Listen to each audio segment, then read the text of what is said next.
Jadi sekali lagi ilmu waris itu mencakup 3 unsur penting. Yang pertama adalah ilmu yang membahas tentang kerabat-kerabat yang akan menjadi ahli waris.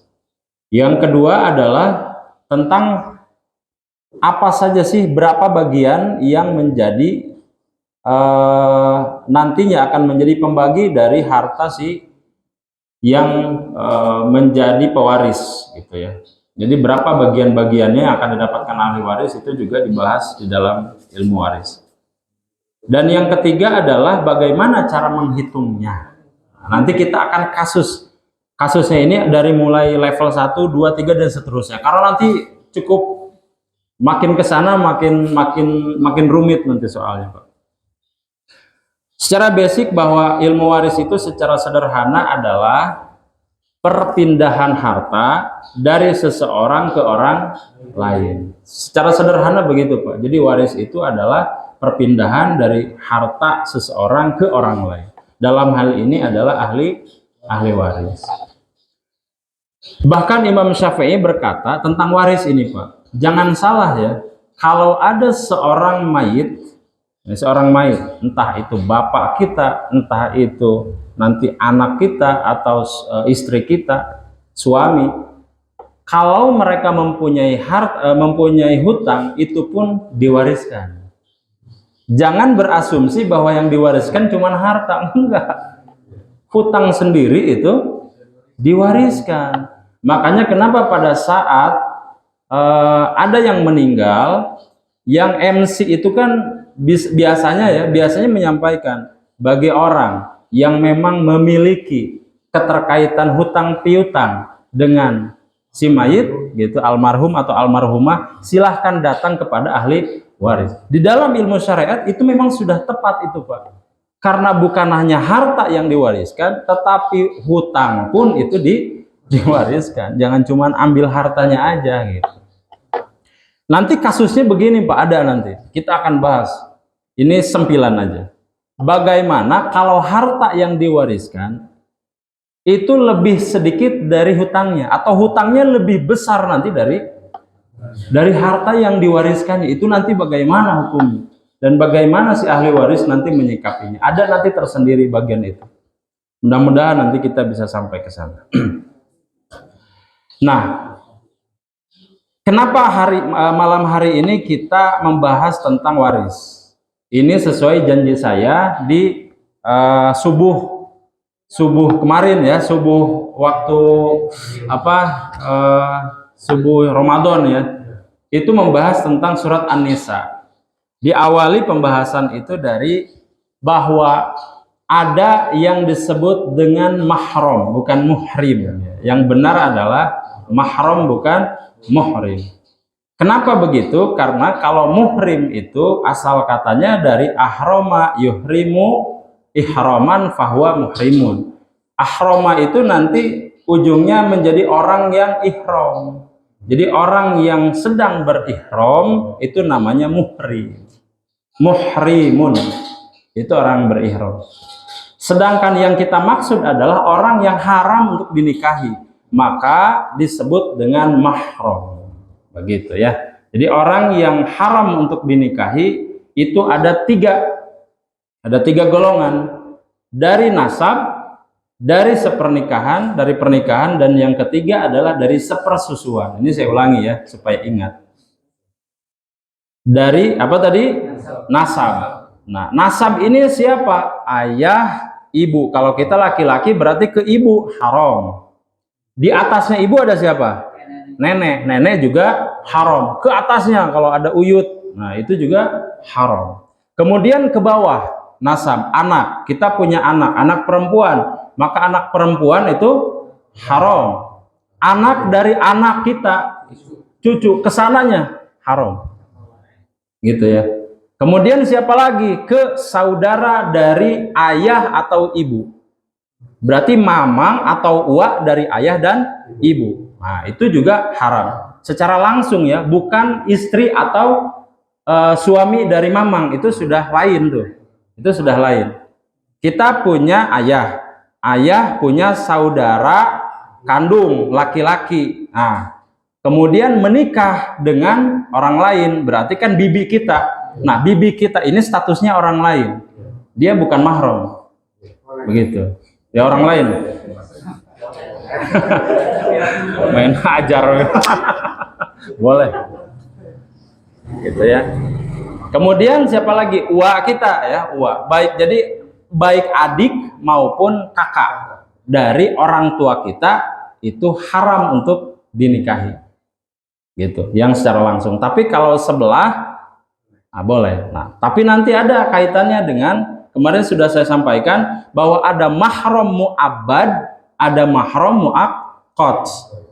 Mahram mu'abbad itu yang selamanya akan menjadi mahram kita. Itu tadi ada anak, ada ibu, ada saudara dari ayah dan ibu yang secara langsung kandung. Tetapi nanti ada yang namanya mahram mu'aqqad. Mahram mu'aqqad ini untuk sementara waktu tidak diperbolehkan. Tetapi nanti kalau kondisinya sudah berbeda maka boleh. Contoh istri orang lain. Ya kalau masih ayah salakian maka ayah carogean mentong. Tapi kalau sudah tidak ada kan berarti boleh. Misal begitu. Terus siapa lagi yang mu'aqqad?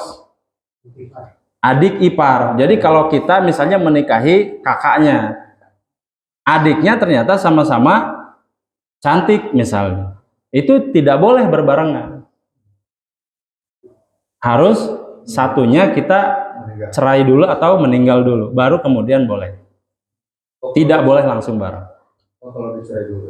Ya, jadi intinya pisah dulu, berhenti dulu di salah satu, kemudian baru yang lain. Kalau istilahnya turun ranjang ya.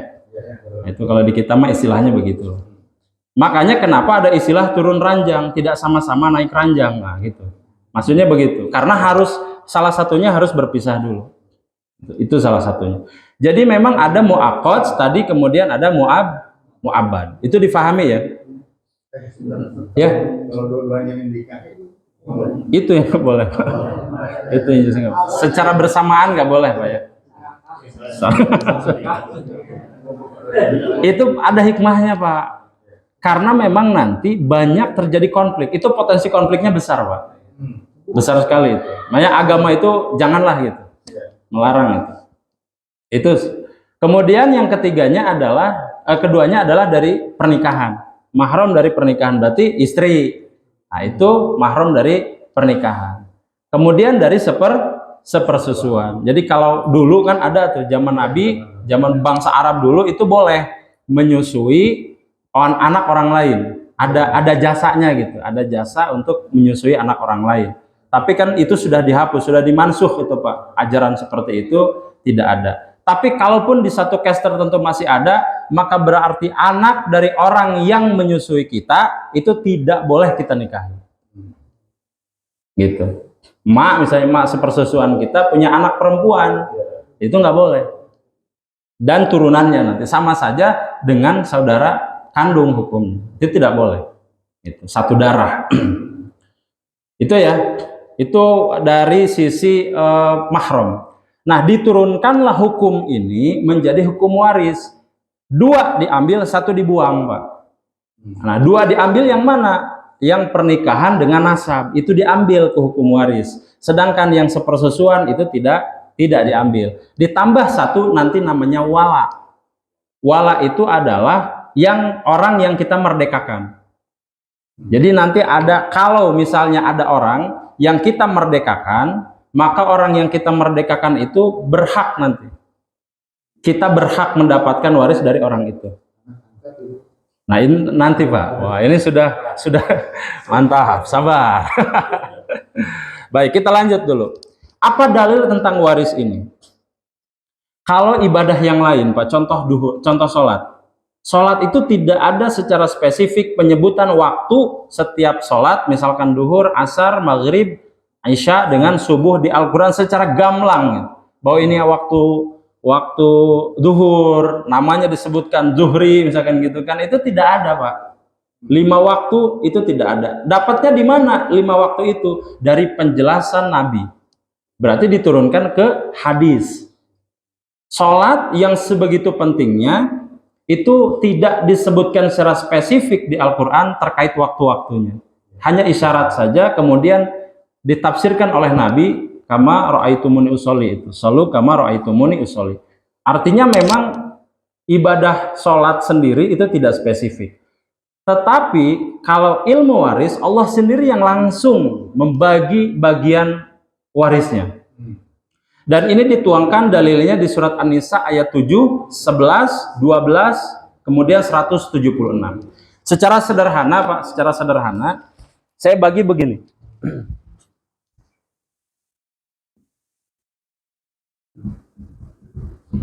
Tentang ilmu waris ya. Secara umum, bagiannya diingat sederhana Pak. 1,2, 1/2, kemudian 1/3, 1/4, 1/6, 1/8, dan 2/3. Diingat, paling sederhana ini. Diingat aja. Nanti siapa yang dapat setengah, kapan, bagaimana kondisinya, nanti kita bahas. Tapi ingat ini aja. Waris itu setengah, 1/3, 1/4, 1/6, 1/8 dengan 2/3. Ingat Pak ya, waris mah sederhana, ini aja, nggak ada yang lain. Ini saya ulang Pak ya, coba disebutkan. Pertama berapa? Setengah. Sebutkan 1/2. Kemudian berapa? 1/3. Naik tuh satu angka. Kemudian berapa lagi? 1/4. Kemudian 1/6. Kemudian 1/8. Terakhir 2/3. Itu dulu Pak ya, diingat, gampang itu.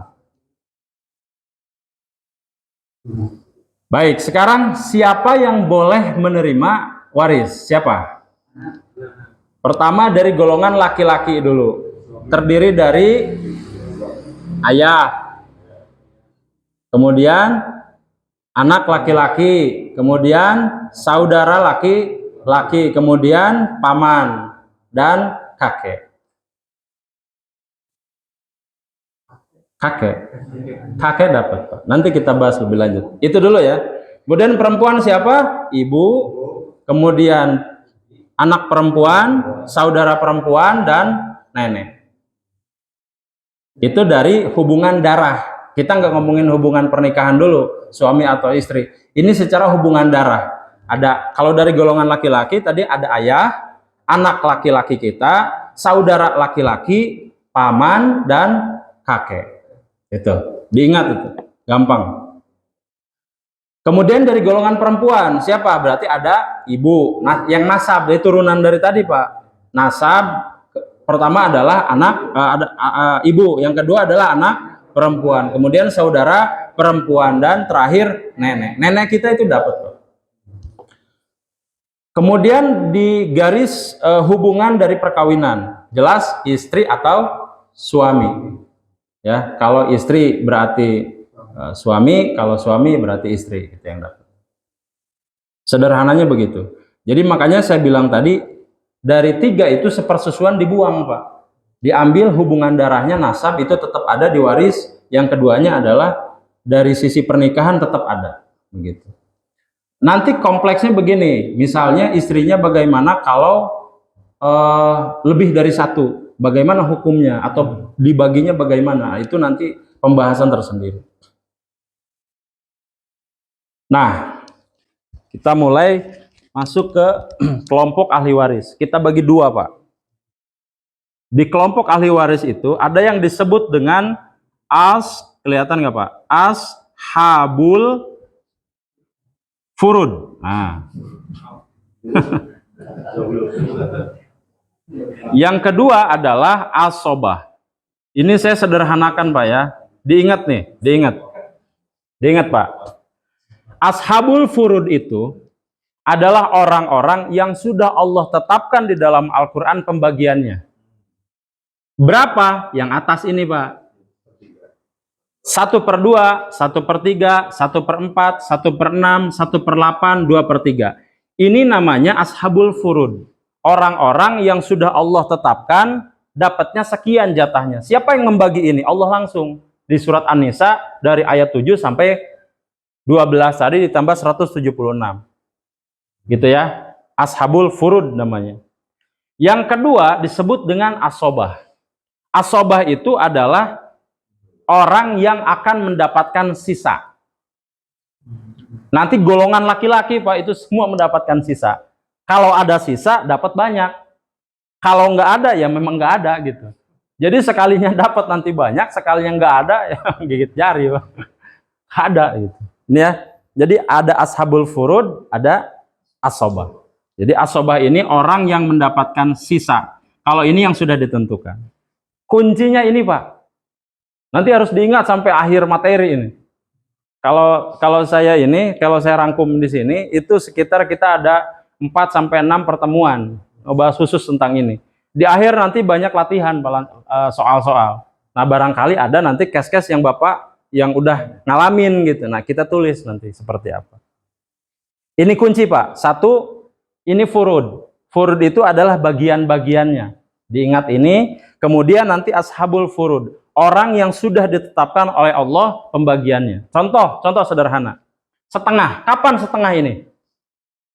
Ketika umpamanya ada seorang perempuan, anak perempuan ya, yang sematawayang. Sematawayang, Pak. Ada anak, ada ayah, kemudian ibu, kemudian anak perempuan. Anak perempuan tunggal. Tunggal. Ayah meninggal. Ibu dapat berapa? 1/8. Karena ada anak. Ini, pahami dulu aja gini Pak ya, karena nanti jikanya banyak. Kalau ada anak, maka ibu mendapatkan 1/8. Kalau nanti ini tidak ada, maka ibu mendapatkan 1/6. Itu nanti aja. Ini yang gini aja, ada anak 1/8 ibu. Anak sematawayang Pak, ini dapat bagian 1/2. Setengah dari harta si bapak milik si anak perempuan. Kenapa? Asobahnya khusus untuk anak laki-laki. Di sini ada nggak? Nggak ada. Kalau tidak ada anak laki-laki, berarti tidak ada asobah. Nah, nanti asobahnya, apakah nanti ibu ini punya kakek nggak? Ibu ini kan nanti, si ayah ini punya kakek kan? Punya bapak kan, berarti kakeknya si ini. Ada bapak, nanti ada ibu. Dari garis bapak, ini berarti kakeknya kita, misalkan nih. Kalau ayah kita meninggal. Ini bapaknya ada nggak? Kakeknya. Kalau kakek ada, maka dia dapat 1/6 ditambah dengan asobah, sisa. Telan aja dulu Pak. Pelan-pelan kita ya. Nih, case-nya seperti ini contoh saja dulu. Ada ayah kita atau ibu kita yang meninggal. Ada anak perempuan sematawayang. Kalau sematawayang berarti nilainya adalah setengah. Makanya baheula teh kedah nama nu hiji anu bapana tereh maot. Sigana beunghar tuh. Itu mun beunghar balangsak mah anger banyak. Hutang lebih besar daripada warisan. Diwariskeun teh hutang. Jadi kalau ada cash seperti ini dapatnya setengah. Begitu. Nah, kalau ada misalkan ibu nanti tidak punya anak atau ayah dengan ibu ini tidak punya anak, maka ini dapatnya 1/6. Jadi nanti fleksibel Pak. Dia dapat 1/6 kapan, 1/8 kapan. Nanti kita bahas lebih dalam. Yang jelas secara konsep begini. Ashabul furud itu berarti si ibu dengan si anak. Anak ini sudah ditentukan dapat setengah kan? Kemudian ibu juga sudah ditentukan 1/8. Oke, sekarang kasusnya bagaimana kalau seandainya punya anaknya laki-laki? Nah, ini. Laki tunggal. Ini 1/2 tadi. Ada ayah, ada ibu. Ayah yang meninggal, ibu masih ada. Berarti tadi dapat berapa? 1/8. 1/8. Kemudian punya anak laki-laki tunggal. Nah, tunggal ini ada anak laki-laki 1 tunggal. Berapa dapat bagian anak laki-laki? Lihat tadi, asobah itu berapa? Sisa. Jadi nanti hitungannya dibagi dulu ini, kemudian sisanya oleh anak ini. Begitu Pak. Anak laki-laki mah paling banyak Pak, semua. Dipotong 1/8 dulu. Sisanya ke asobah. Semua Pak. Sisa namanya juga. Ya kalau punya sisa. Kalau nggak ada ya belangsak Pak sama. Begitu Pak. Sampai sini ngerti nggak Pak? Jadi asobah itu semuanya dari golongan laki-laki Pak. Tidak ada asobah dari golongan perempuan. Karena perempuan itu ashabul furud. Sudah ditentukan kalau tidak 1/2, dia dapat 2/3, nanti dapat 1/4 dan lain sebagainya. Nah itu. Jadi ashabul furud itu bukan untuk laki-laki. Kalau laki-laki biasanya itu memang asobah. Anak laki-laki itu asobah gitu. Sampai sini ngerti Pak ya? Nah. Dipahami itu kuncinya nanti Pak. Nah kemudian ada yang namanya hukum, ada tiga rukun waris.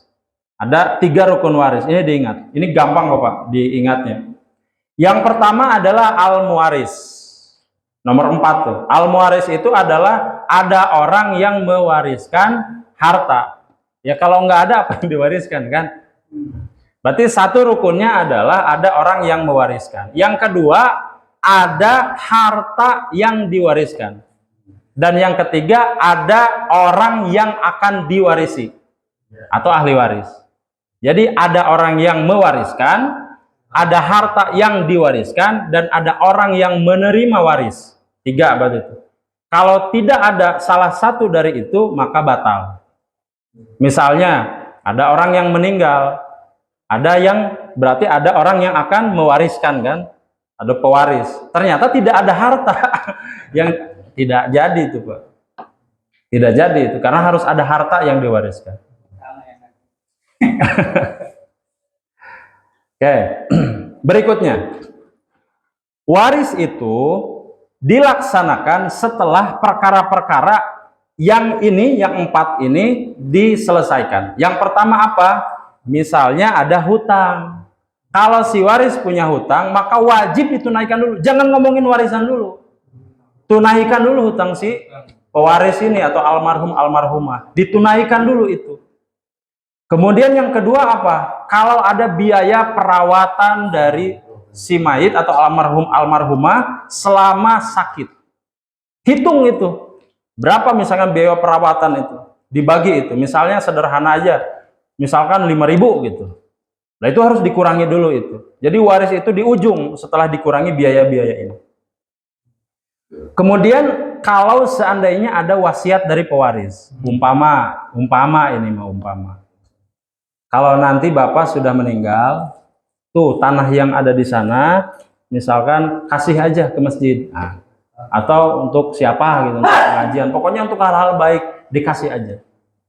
Syaratnya adalah nanti tidak boleh melebihi dari 1/3 wasiat itu. Wasiat itu nggak boleh semua Pak.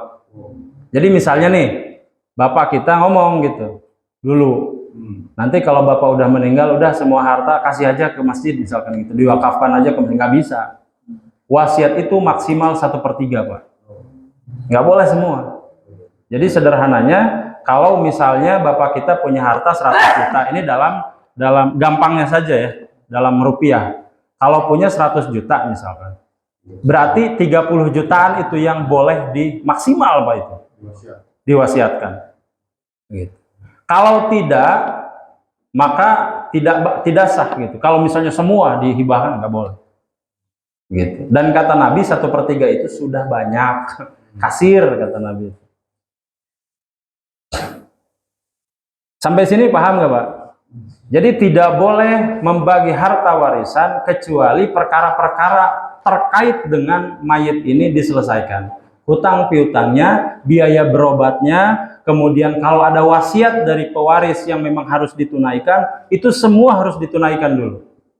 Kalau ada sisa, baru sisa itulah yang akan dibagikan. Begitu. Bentar. Terkait wasiat, bisa tidak misalnya seorang ayah memberikan wasiat bahwa ada sekian dari warisan yang tidak melebihi 30/3 yang hadiahkan pada anak perempuan. Ahli waris. Baik. Kata Nabi, la wasiyata liwarisin. Tidak ada wasiat kepada ahli waris. Jadi yang namanya wasiat itu tidak kepada ahli waris. Kenapa? Makanya kita belajar terkait tadi mahram, Pak. Nih, misalkan nih, kita hitung nih. Yang bukan mahram, yang bukan ahli waris itu siapa contoh? Salah satunya misalkan kakak ipar. Itu kakak ipar nggak ada, adik ipar juga sama. Itu bukan ahli waris. Itu orang lain disebutnya. Berarti kalau wasiat tidak boleh kepada ahli waris. Contoh tadi ke kakak ipar, ke adik ipar yang memang bukan ahli waris. Kalau itu misalkan wasiat kepada ahli waris, maka itu tidak sah. Nggak sah itu, Pak. Jangan misalkan. Gitu kan, kalau nanti bapak udah nggak ada, sawah ini buat kamu, wah itu bisa ribut, Pak. Bisa ribut itu. Makanya kalau kita patokannya agama, insya Allah aman. Tapi kalau tidak dengan agama, tidak dengan syariat, pasti bikin ribut. Pasti itu bisa dipastikan. Maka kata Nabi, la wasiyata liwarisin. Tidak ada wasiat kepada ahli waris. Kalau tertulis Sama, baik tertulis maupun tidak tertulis, wasiat itu tidak boleh kepada ahli waris. Tuntunannya begitu di agama. Gitu. Kalau ini suami istri, suaminya istri anak itu balik. Suami dari Anak-anak. menantu enggak? Jadi bisa belajar ke situ ya. Bisa. Kalau kita berarti kalau sudah punya menantu boleh. Gitu. Boleh. Karena ke anaknya kan cuma maksimal setengah. Ke anak. Perempuan kalau semata wayang. Ya. Karena masih banyak kan sisanya bisa dikasihkan ke suaminya. Menantu. Ya. Wasiat. Secara wasiat, Pak, ini belum ke waris ya. Kita ngomongin secara wasiat dulu. Gitu. wasiat sama dengan hadiah. Beda. Nah, di waris Pak ada 3 nih, dipahami. Ada hibah, ada waris, ada wasiat. Ini beda nih, Pak. Ini saya contohkan sederhana, semisal begini ya. Kalau hibah itu, contoh misalkan saya punya mobil. Nah, contoh hibah itu saya misalkan punya anak, ngomong ke anak nih, ini mobil buat kamu. Nah, mobil buat kamu itu sudah dikasih kunci, STNK, mobilnya plus BPKB-nya. Itu hibah namanya, Pak. Sah itu hibahnya. Walaupun ke anak boleh gitu. Namanya hibah, tidak ada anak, tidak ada orang lain. Semua boleh. Kalau hibah itu ke siapapun boleh. Masih hidup. Dan masih hidup posisinya gitu. Jadi hibah. Kalau hibah wasiat itu harus ada bukti tertulis. Nah, nanti Pak. Nah, pelan-pelan nih, bos. Pak Rudin sudah menggebu-gebu sekali. Mau dapat warisan nggak, Pak?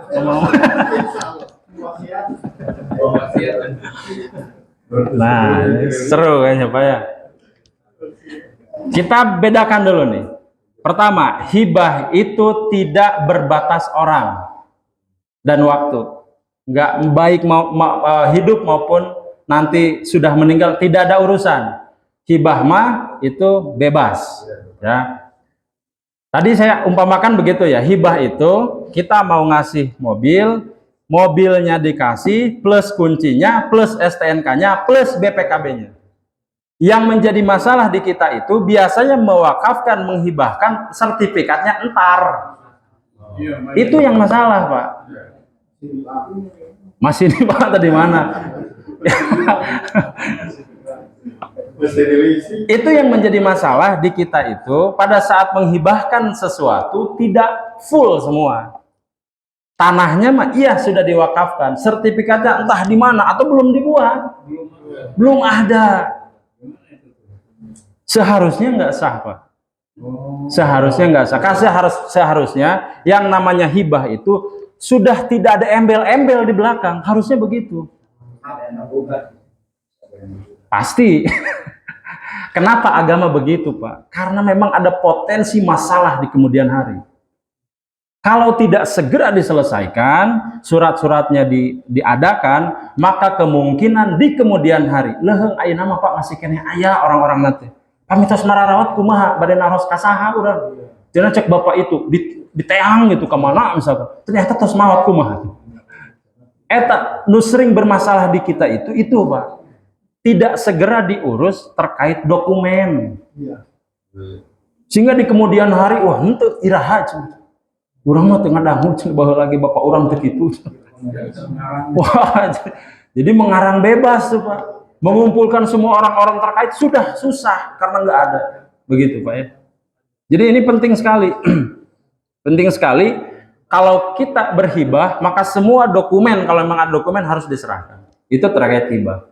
Yang kedua wasiat. Nah, terkait dengan misalnya contoh tadi. Kalau wasiat itu contohnya misalnya saya mau menyerahkan mobil gitu ke orang, bukan ke ahli waris nih, ke orang. Misalnya tadi ke menantu ya, kalau Pak Andar. Ini Bapak misalkan mau menyerahkan mobil ini ke kamu. Tapi selama Bapak hidup mau Bapak pakai dulu, begitu. Mau Bapak pakai dulu nih. Tapi itu semua nanti akan menjadi hak milik kamu kalau Bapak sudah tidak ada. Nah, itu wasiat. Jatuhnya wasiat. Bapak kalau sudah tidak ada, mobil ini milik kamu. Jadi ada syarat di situ. Akan menjadi milik kamu jika Bapak sudah tidak ada atau dengan kata lain meninggal. Itu bukan hibah. Kalau hibah mah pada saat itu juga sudah jadi hak milik. Begitu. Ini hibah nih. Ini hibah nih. Apa namanya Pak? Ranting. Ranting hibah. Itu ya. Jadi sederhana Mami. Nah, kalau waris nggak bisa begitu. Waris itu sudah ada pembagiannya. Nggak boleh begitu. Wasiat tuh nggak boleh ke anak ya? Wasiat itu tidak boleh ke ahli waris. La wasiyata li warisin. Tidak ada wasiat kepada ahli waris. Baik tertulis maupun tidak tertulis. Wasiat itu tidak boleh ke ahli waris. Tidak boleh. Kalau misalkan wasiat itunya tidak tahu, misalkan keluarga yang lain, kan wasiatnya menantu tapi anak saya tetap tidak tahu, tapi nggak tahu. Nah, begini Pak, ini terkait wasiat memang. Kalau mau wasiat, dikumpulkan orang-orang yang bukan waris, bukan ahli waris. Harus dikumpulkan. Kalau ada menantu baik yang kalau kita banyak misalnya gitu kan punya anak ya semua dikumpulin. Kemudian siapa lagi misalkan yang bukan, ya bibi-bibi itu, bibi-bibi dari anak-anak bibi dari mamang saudara kandung seayah atau seibu, nah itu dikumpulin tuh. Baru di situ ngomong. Baiknya seperti itu. Jangan wasiat ke perorangan. Karena tidak ada saksi. Apalagi misalnya contoh ini, contoh kasus. Tapi ahli waris boleh menyaksikan nggak pada saat kita wasiat? Harus. Tetapi jangan wasiatnya ke beliau, ke mereka ini. Kalau hanya menyaksikan boleh-boleh saja. Baiknya memang begitu. Ada dokumentasi tertulis itu jauh lebih baik. Masalah itu baru bisa dijalankan apabila yang mewasiatkan sudah meninggal. Wasiatnya baru berjalan. Nah, tapi kalau hibah selama masih hidup, dia menghibahkan itu langsung bisa diambil. Betul. Bedanya begitu. Harus langsung kalau hibah. Hibah sama dengan hadiah. Nah ini kan hadiah, langsung. Nggak nunggu sampai meninggal Pak Juri kan. Baru kita makan kan, enggak, langsung kan.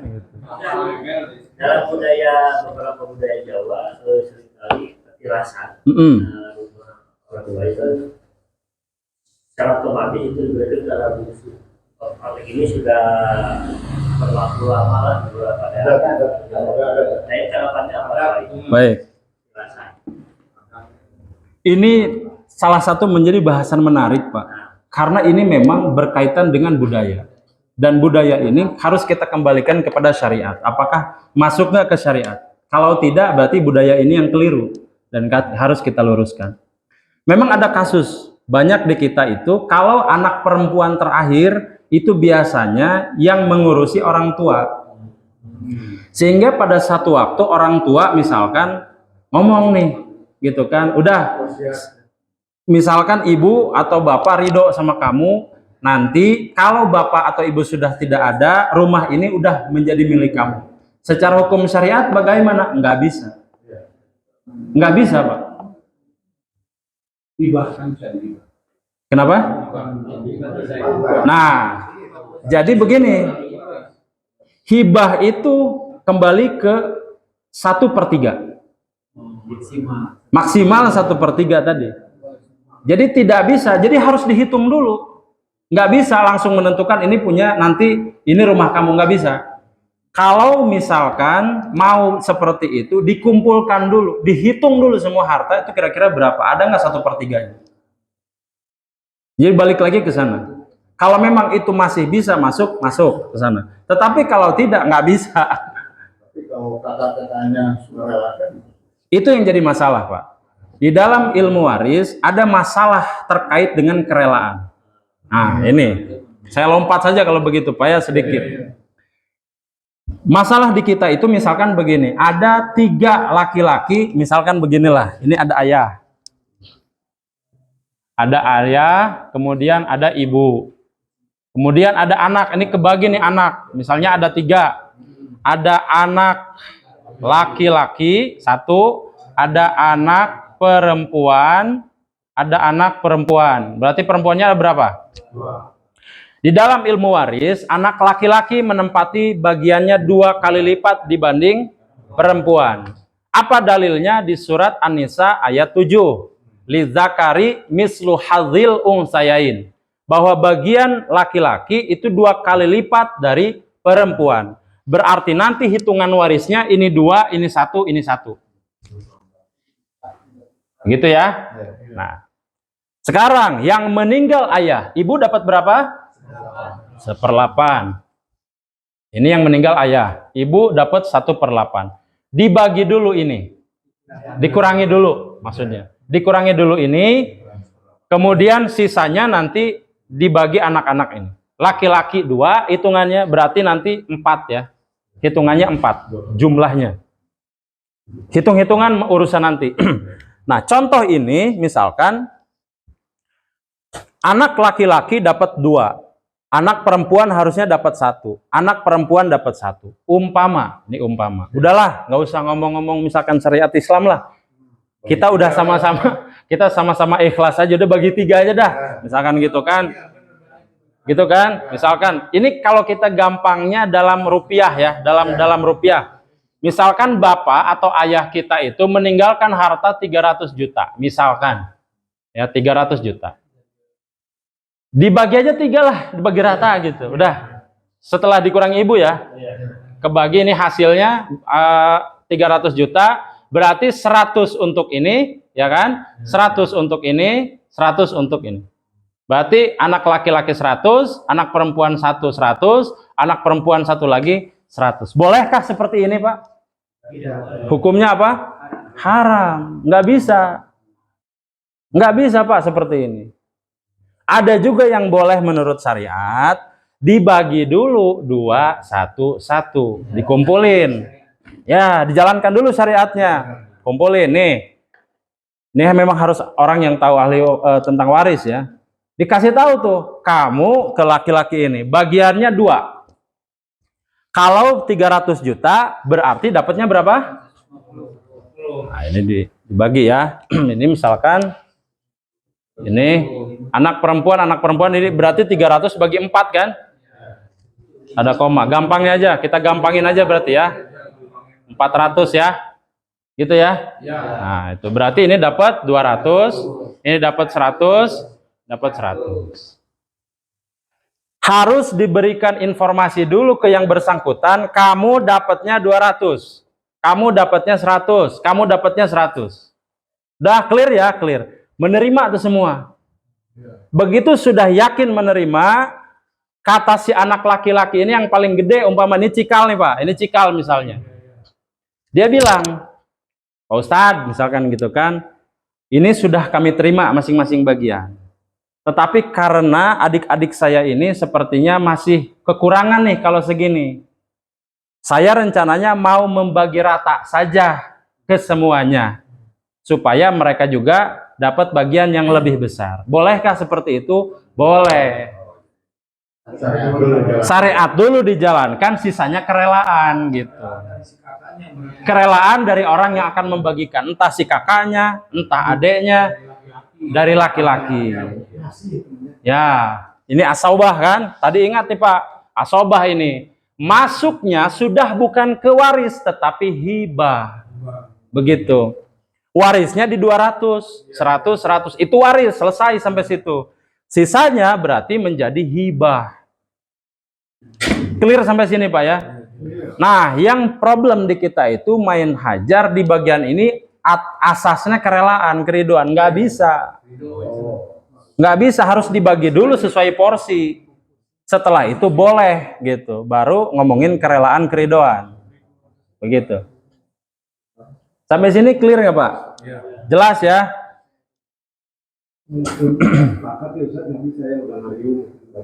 Nggak bisa. Mau semuanya udah kita mau udah sama-sama ikhlas, nggak bisa. Harus dibagi dulu sesuai porsi. Setelah itu silahkan. Gitu. Makanya harus ada orang yang mengerti itu Pak. Harus betul-betul, harus paham gitu. Nah kemudian ada lagi misalkan begini nih, ada kasus ini rebutan waris. Orang yang rebutan waris itu ada 3 dosa besar sekaligus. Diingat ini Pak ini. Makanya haram rebutan waris. Haram Pak. Jangan dilakukan ya. Karena ada 3 dosa besar sekaligus. Yang pertama, dosa besarnya adalah tidak sesuai dengan ketentuan Allah. Ini jelas berdosa sekali. Jelas berdosa. Karena nanti juga ke depannya itu ada pengambilan hak yang bukan haknya. Itu jelas itu. Kalau kita merebut, wah itu jelas. Yang kedua adalah menyakiti hati orang tuanya, Pak. Itu sudah pasti. Bayangkan anak-anak kita rebutan waris kita, coba Pak. Gimana perasaan kita? Tidak mendoakan, tetapi meributkan harta warisan itu ke kita selaku orang tua pasti sakit hati. Begitupun kalau orang tua kita yang sudah meninggal melihat kita merebutkan harta waris, sakit hatinya mereka, gitu ya. Itu yang kedua. Yang ketiga adalah pasti, ini pasti. Kalau harta warisan diperebutkan akan menghancurkan tali silaturahmi. Betul atau tidak, Pak? Orang kata Nabi yang bilang. Itu 3 dosa besar. Marau gedong.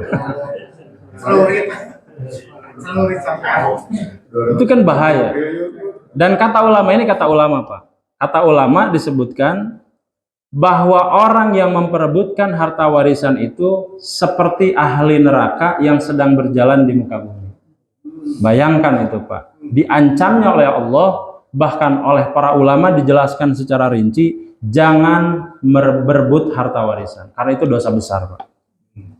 Bagilah warisan itu sesuai syariat Islam. Allah sendiri yang menentukan ini. Saya bilang tadi ya, sholat itu tidak terperinci disebutkan waktunya, tetapi secara pembagian waris Allah menyebutkan secara spesifik 1/2, 1/3, 1/4, 1/6, 2/3, 1/8, semua disebutkan di Al-Quran itu jelas spesifik. Maka kalau spesifik seperti ini berarti akan banyak orang yang menyimpang. Begitu, Pak. Banyak ini, banyak. Makanya mudah-mudahan kajian kita ini bisa membuka wawasan kita sehingga kalau ada praktik-praktik seperti ini, wabil khusus kepada keluarga kita, kita bisa menjelaskan gitu. Berapa persentase nanti bisa kita hitung. Kalau lihat sekarang kan biasanya kalau suami meninggal itu warisan kan turun ke istri. Ke istri semua. Ke istri semua ya. Setelah meninggal baru kan ke anak. Baru dibagi kan belum dibagikan. Belum dibagikan. Nah ini juga salah satu problem. Ini juga salah satu problem. Masalah di kita salah satunya adalah kalau ada yang orang yang akan mewariskan yang meninggal tadi, seharusnya Pak, seharusnya langsung tuh dibagi waris. Jangan menunda, dan menunda itu salah satu dosa, Pak. Jangan menunda harta waris, dibagi sekalipun rumah, Pak. Sekalipun rumah. Ini contoh sederhana. Rumah itu kalau misalnya si bapak punya satu-satunya harta, misal ini rumah itu kemudian misalnya dikalkulasi, dia punya istri, kemudian punya anak laki-laki misalkan 2, laki-laki 2 berarti 4 kan ya, bagiannya. Kali 2. Berarti istri itu dapat 1/8. Anak laki-laki 1 dapat 2 tuh, dapat 2 bagian. Mislu hadil unsayain. Kemudian ada laki-laki 1, berarti jumlahnya ada 4. Ini harus dikalkulasi dulu. Jadi rumah itu berapa, kemudian dibagi dulu persentase itu. Sudah dapat angkanya, duduk bersama. Ibu misalkan gitu kan, atau kalau ada kakak atau adik, ini kita sudah bagi waris. Dapatnya sekian, sekian, sekian dari rumah ini. Karena ini rumah satu-satunya, misalkan peninggalan bapak, silahkan dipakai saja sama ibu. Itu ada. Secara syariat dibagi dulu. Jadi supaya sama-sama tahu tuh orang-orang yang terlibat atau ahli waris ini. Ibu dapat 1/8 tadi, anak-anaknya dapat bagian tadi, asobah tadi ya, sisa dari itu, dibagi 4 tadi. Seperti itu harusnya Pak. Jadi tetap harus disampaikan kepada orang rumah atau dalam hal ini ibu. Jadi tidak menunggu ibu dulu misalkan maaf meninggal, enggak bisa itu. Pabelit Pak. Dan kalau kita misal nunggu ibu meninggal, berarti harta nanti yang menjadi warisan ke kita itu sudah ngaco Pak. Coba, gimana coba hitungannya itu? Seharusnya itu akan jadi bagian dari ibu 1/8. Tetapi kan tidak dibagi itu Pak. Ibu tidak menikmati itu. Yang pada akhirnya nanti jelimet. Makanya kenapa ahli warisan ini kalau tidak langsung dibagi, kesananya dosanya bisa turun-temurun Pak.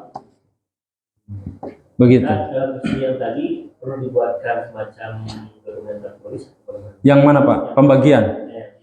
Yang meninggal Yang satu rumahnya tetap dipakai oleh ibu. Iya. Memang sebaiknya, nih kita belajar dari kita sekarang di masa modern Pak ya. Dokumen itu menjadi hal penting untuk diketahui bersama, menjadi kesepakatan bersama. Jadi memang harus Pak, dapat ibu sekian, kemudian kita sekian, abang kita sekian, ditulis. Tetapi kesepakatannya adalah rumah ini tetap dipakai ibu.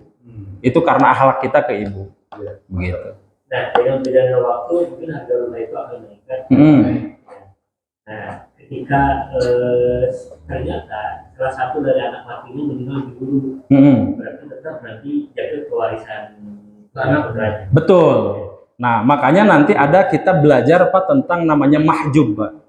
Mahjub itu adalah kalau misalnya sang pewaris itu meninggal dunia, maka akan digantikan dengan anaknya, anak laki-lakinya misalkan begitu. Itu nanti akan ada bahasan tersendiri. Gitu. Itu kan kalau itu harus dijual dulu kan berupa tanah mobil dibagikan. Gimana Pak? Yang dibagikan kan harus dijual dulu atau berupa barangnya atau. Oh ya, baik. Waris itu Pak, itu tidak terkait dengan uang, terkait harta secara keseluruhan. Ini ngomongin harta Pak. Ya syukur-syukur sebenarnya kenapa dianalogikan ke uang, gampang baginya, gitu kan? Gimana kalau harta warisannya sapi Pak? Coba, putranya ada 3, ada laki-laki 1, perempuan 2, ada yang diwariskannya sapi. Bagiannya gimana coba? Harus disembelih kan? Pencit lah. Nah, di dalam Islam Pak nggak begitu. Ada yang namanya ambil hasil produksinya. Misal, kalau sapi itu misalkan itu mengeluarkan susu, maka susunya itulah yang dibagi. Kalau ada warisan bentuknya sawah, sudah dibagi dulu nih, sudah dibagi, hasilnya itulah yang nanti akan dibagi. Jadi hasilnya Pak yang dibagi. Jadi jangan main hajar misalkan ada 1 petak sawah terus ada 4 dibagi 4. Dijual dulu juga boleh kan? Kenapa? Dijual dulu. Nah sebetulnya mau dijual mau enggak ada masalah Pak. Ya intinya adalah harta itu pertama tadi sudah dikurangi. Kalau memang harta itu bisa dijual, dijual saja supaya lebih mudah membagi. Tetapi kan nggak mudah orang beli Pak. Misalkan sawah 2 hektar gitu, kan nyari-nyari orang pembeli itu susah Pak. Nugaduh artos kan. Nah maka kata di dalam syariat tidak perlu diuangkan, nggak perlu. Kalau memungkinkan diuangkan, Tetapi kalau tidak memungkinkan diuangkan, ya hitung aja hartanya. Kalau dia berproduksi, ambil produksinya, dibagi sesuai ketentuan. Begitu. Yang paling mudah tuh sawah, Pak. Udah sawah, misalnya bapak kita meninggalkan sawah 2 hektar misalkan. Ya udah dibagi aja hasilnya. Hasilnya saja. Kalaupun mau langsung dibagi misalkan tanahnya ya diukur, tapi kan biasanya repot Pak ya, harus khusus gitu. Kalau emang tidak ada waktu, misalnya udah hasilnya saja, berapa bagi. Sampai sini ngerti Pak? Gitu ya. Sekarang nih pertanyaan Pak Rudi tadi, bagaimana dengan anak angkat? Gitu kan? Nah ini kebetulan Pak, qadarullah memang saya kasusnya seperti itu. Kasusnya saya punya anak angkat. Nah, sampai kapanpun anak angkat ini tidak akan pernah bisa mewarisi, dapat warisan. Mewarisi harta dari saya nggak bisa. Kalaupun mau, sifatnya adalah hibah. Lagi-lagi ke sana. Tetapi itu pun 1/3 maksimal. Dulu zaman jahiliyah Pak, akhirnya hukum ini dimansuh di Al-Quran, diceritakan di surat An-Nisa. Dulu ngambil anak itu di zaman jahiliyah itu sudah familiar sekali. Ngambil anak asuh. Kemudian anak asuh ini nanti diberikan semua harta. Begitu Pak. Dulu itu di zaman jahiliyah begitu. Maka kemudian turun ayat Al-Quran yang menyatakan tidak bisa, hanya 1/3 maksimal. Dan itu pun sifatnya hibah. Gak bisa semua harta. Tetap dia bukan ahli waris. Jadi dia itu tidak boleh binnya atas nama kita, itu satu. Kemudian dia juga tidak boleh mendapatkan waris kita. Dan yang ketiga, selamanya dia adalah bukan mahram. Bukan mahram. Selamanya itu Pak. Jadi nggak bisa dijadikan tiba-tiba anak seperti anak daging sendiri. Secara perasaan mungkin iya. Tetapi secara hukum syariat, dia tetap orang lain. Begitu. Jelas itu Pak. Tapi kejadian gini, karena ngurus nih orang tua, anak itu pada kaya lah ngurus, yang ngurus anak angkat, terus rumahnya dikasih ke anak angkat, tanpa bilang ke anak-anaknya. Udah dikasih sertifikat apa itu. Nah itu dia Pak. Itu yang dilarang sebetulnya. Itu yang dilarang dan itu menjadi masalah. Ya itu dia. Gini, waris itu Pak, itu tidak memandang anaknya miskin atau kaya. Bodoh amat, di dalam waris, kalaupun dia sudah kaya, tetap aja dapat bagian. Ya, oh kamu kan udah kaya, udah benghar gitu kan, atas benghar, udah nggak usah dapat, nggak bisa. Tetap aja harus dapat. Nanti ketika misalnya sudah dapat, udahlah kakak mah misalnya gitu kan, udah cukup dengan dunia kakak misalnya gitu, udah sugih lah, udah benghar, udah ini buat kamu aja. Ah itu boleh. Tetap aja dibagi dulu, jalankan dulu syariat, baru ngomongin kerelaan, keikhlasan tadi. Begitu. Kalau itu waktu masih hidup, hibah aja ngasih, masih belum meninggal. Tetap saja hibah itu 1/3. Apakah dihitung nggak 1/3 itu? Itu masalahnya Pak. Jangan-jangan rumahnya cuman itu. Kalau itu kan nggak bisa Pak. Kalau misalnya kita bagi 1/3 dari rumah itu, barangkali cuman kamar mandinya Pak. Begitu ya. Barangkali cuma kamar mandi atau misalnya daerah dapur aja, bukan semuanya. Begitu. Kalau kan tadi wasiat itu nggak boleh dan maksimal 1/3. Kalau hibah juga tidak boleh ke ahli waris. Hibah. Kalau hibah boleh. Boleh. Maksimal ada nggak? Maksimal 1/3 juga. 1/3 juga. Jadi sama-sama 1/3 maksimal. Walaupun ke ahli waris. Iya. Kalau ahli waris, pokoknya gini, poinnya begini Pak. Jangan sampai nanti ketika meninggal tidak ada yang mau diwariskan. Kan begitu ya, harus dibatasi. Karena untuk menghindari daripada misalkan pikirannya begini, cara menghitung warisnya malah tambah jelimet kalau nanti kalau sudah meninggal. Lebih baik sebelum meninggal saya menghibahkan ke setiap anak misalnya, hibah beres, semua harta sudah dibagikan. Itu pemikirannya apa itu diperbolehkan tidak? Boleh. Ingat, hibah itu tidak ada batasan waktu tadi ya. Kemudian tidak ada juga batasan apakah ini ahli waris atau bukan. Tidak ada. Kalau mau ngasih sawah, ngasih aja. Tetapi ingat, jangan sampai nanti pada saat meninggal tidak ada harta warisan. Itu poinnya. Jadi artinya tidak boleh semua, Pak. Tidak boleh kan semua. sudah dibagikan kepada anak-anaknya misalkan. Mm-mm. Bukan tidak ada waris harta, tetapi hartanya memang sebelum meninggal sudah dibagikan, Hibah. dihibahkan. Boleh saja Pak, nggak ada masalah. Cuman diingat bahwa seharusnya yang membiayai, misalnya tadi ada sakit ya, dari sakit, kemudian kalau bapaknya punya wasiat lain, itu kan berarti harus ada ruang si orang tua ini punya harta. Jadi kita juga harus ngingetin gitu, misalnya ke orang tua, Pak gitu kan, jangan semua diwasiatkan. Nanti bapak kalau meninggal biayanya dari mana? Iya kalau anak-anaknya punya uang Pak.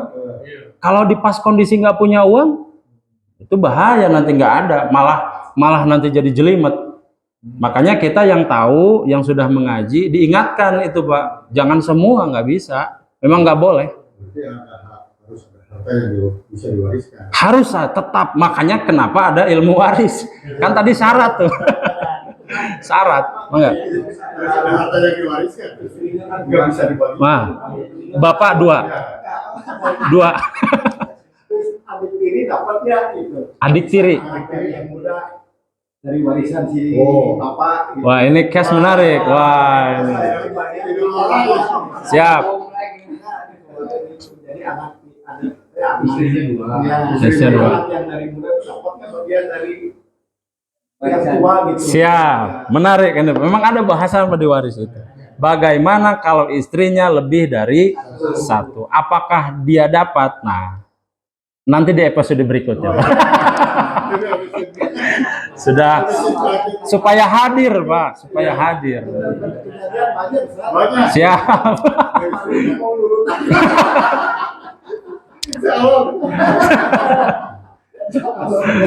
Siap. Itu Pak ya. Nah ini terakhir bahasan kita malam hari ini di halaman 2 Pak, di halaman 2 dan 3, lihat nanti saya bahas sedikit saja, selebihnya nanti di minggu depan. Di halaman 3 lihat Pak, saya simpelkan pertama di halaman 2-nya, itu saya sederhanakan Pak ya. Jadi ada yang namanya usul, di halaman 2 dulu tuh di bawah ya. Mait ke atas itu namanya usul Pak. Saya tulis di sini ya.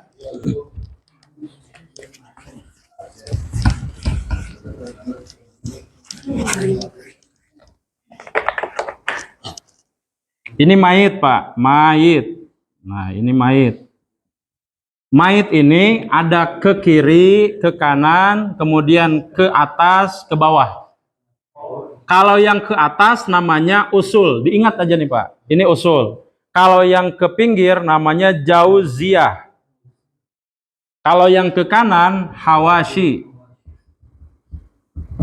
Kalau yang ke bawah namanya furu, diingat Pak. Sederhana ada 4 itu ya. Secara umum kalau ada seseorang yang menjadi almarhum atau almarhumah, orang yang akan mendapatkan waris dari usul itu ada di halaman berikutnya, lihat. Kalau dari sisi ke atas tuh, ke usul itu ada ayah dengan ibu.